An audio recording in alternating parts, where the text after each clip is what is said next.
అందరికీ నమస్కారం. ఈరోజు మా నర్సాపురం గ్రామంలో సురేందర్ అన్న ఆధ్వర్యంలో రాజశేఖర రెడ్డి గారు జన్మదిన వేడుకలు జరుపుకోవడం చాలా ఆనందంగా ఉంది. దీనికి ముఖ్య అతిథిగా ఇందుకూరుపేట వైసీపీ కన్వీనర్ మావులూరి శ్రీనివాసరెడ్డి గారు రావడం మాకు ఎంతో ఆనందంగా ఉంది. ఈరోజు ఆయన పుట్టినరోజు జరుపుకోవడం చాలా ఆనందంగా ఉంది రాజశేఖర రెడ్డికి. ఎందుకంటే ఆయన చేసిన పథకాలు ప్రజల్లో చిరస్థాయిగా నిలిచిపోయాయి. ఒకటి 108 అయితేమి, ఆరోగ్యశ్రీ అయితేమి, ఫీజు రియంబర్స్మెంట్ అయితేమి, కిలో బియ్యం 2 రూపాయలకి అయితేమి, జలయజ్ఞం అయితేమి, ఇలా చాలా పథకాలు ఆయన చేసి ప్రజలకి మంచి చేశారు. ఆయన ఈరోజు మనం తలుచుకోవడం చాలా గర్వంగా ఉంది. ఇట్లాంటి పథకాలు మా జగన్మోహన్ రెడ్డి కూడా చాలా చేశారు. అది ఆయన ఆశయాలని వీరు కొనసాగిస్తున్నారు. ఈసారి మళ్ళీ 2029లో ఖచ్చితంగా జగన్మోహన్ రెడ్డి గారు గెలుస్తారు. మళ్ళీ అదే పథకాలు, మళ్ళీ ఆ పథకాలని ప్రజలకి అందిస్తాము.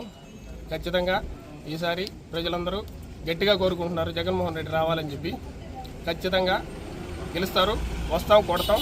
ఖచ్చితంగా ఈసారి బాగా చేస్తాం. మా ఎమ్మెల్యే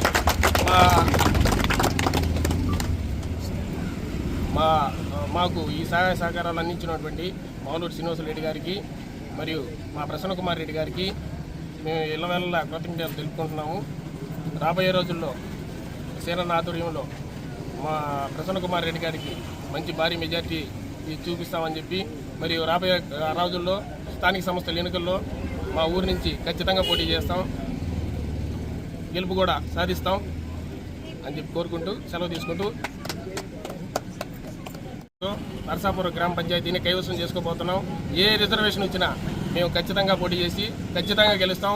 మా జగన్మోహన్ రెడ్డి గారు మరియు ప్రసన్న కుమార్ రెడ్డి గారు మాకు అందించిన ఆదేశాల మేరకు ఖచ్చితంగా పోటీ చేస్తాం. కొంతమంది అంటున్నారు వైసీపీలో వర్గ భేదాలు ఉన్నాయని చెప్పి. మా ఊరిలో అవి ఏమి లేవు. ఏమి ఉన్నా కానీ పడేది వైసీపీకే. ఎన్ని వర్గాలు ఉన్నా కానీ పడేది వైసీపీకే ఓటు. అది ఒకటి గుర్తుపెట్టుకోండి.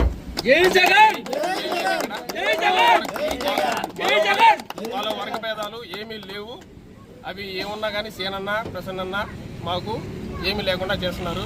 మా ఊరికి నాయకుడు సురేందర్ అన్న మాత్రమే, ఇంకెవరు కాదు.